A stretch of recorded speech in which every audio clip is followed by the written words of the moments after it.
6 मास पर्यंत केवल माँ क्षीर खुआ जाए। जन्म हबार 6 मास पर्यंत केवल माँ क्षीर खुआ जाए। 6 मास पूरीला परे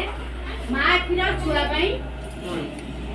आवश्यक हुए किंतु संतुष्ट हुए नहीं छुआ तार बाहर खाद्य दरकार हुए। बाहर खाद्य से केमिति दे परिबो सुजी खीरी करबो कि सुड़ा खीरी भी कर परिबो चावल खीरी ताकू भी उष्णा चावल खीरी और चावल से हजम कर परिबनी उष्णा चावल खीरी करी दे परिबो। छतुआ जो मिलुचे हमर केंद्र रे ताको समस्त भी खाया तो ना किंतु खाया दबा कथा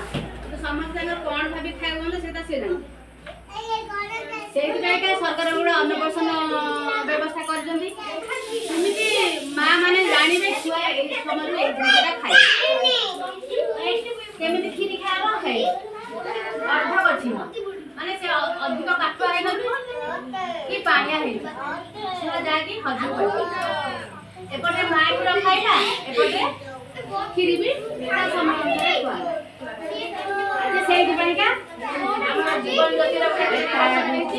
आस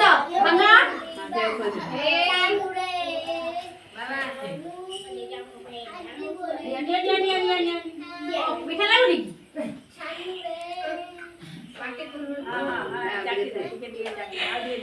7 मास पर पिला भी आमर कौन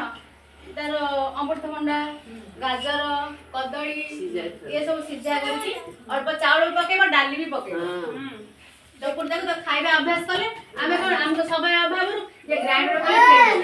पिला चोबेबा जिनसटा कोन जानलानी चोबेटा त शक्ति बढ़िबो